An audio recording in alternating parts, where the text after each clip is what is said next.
ہر شخصیت کا نیگیٹو اور پازیٹیو دونوں پہلو ہوتے ہیں، لیکن آپ دکھا کیا رہے ہیں یہ میٹر کرتا ہے۔ ہر بندہ جو غلط ہے وہ صحیح بھی ہے، اور جو صحیح ہے وہ غلط بھی ہے۔ فرشتہ تو اس دنیا میں کوئی آیا نہیں ہے، پھر عورتوں پر ہی کیوں الزامات لگا کے انہیں غلط ثابت کرنے کی کوشش کرتے ہیں، ان کے خلاف پروپیگنڈا کرتے ہیں اور انہیں ڈان بنا دیتے ہیں یا ان کو غلط بنا کے معاشرے کے سامنے پیش کرتے ہیں۔ ہر شخص خاندانی ہے، اس کا اپنا ایک خاندان ہے، ماں باپ ہیں، بہن بھائی ہیں، اس کے معاملات ہیں، اس کے تعلقات ہیں، اس کا اٹھنا بیٹھنا ہے، دوست یار ہیں، احباب رشتہ دار ہیں۔ اس کا مطلب یہ تھوڑی ہے کہ ہر کوئی یہاں فارغ پھر رہا ہے کہ جس کی مرضی ہے آپ اس پر لان تان کرتے پھریں۔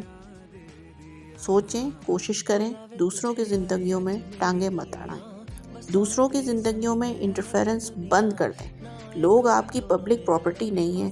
کوئی اگر پبلک فگر ہے تو وہ پبلک فگر ضرور ہے، لیکن کسی نے آپ کو یہ اختیار نہیں دیا کہ آپ کسی کی زندگی میں جھانک کر دیکھیں کہ وہ خوش ہے یا غمگین ہے، اس نے 4 شادیاں کی ہیں، 2 شادیاں کی ہیں یا 1 شادی کی ہے، اس کی شادی میں کیا چل رہا ہے، اور اگر کسی کے ساتھ وہ ماڈلنگ کر رہی ہے تو کوئی اختیار نہیں ہے معاشرے میں کسی کی پرسنل لائف کو ڈسکس کرنے کا۔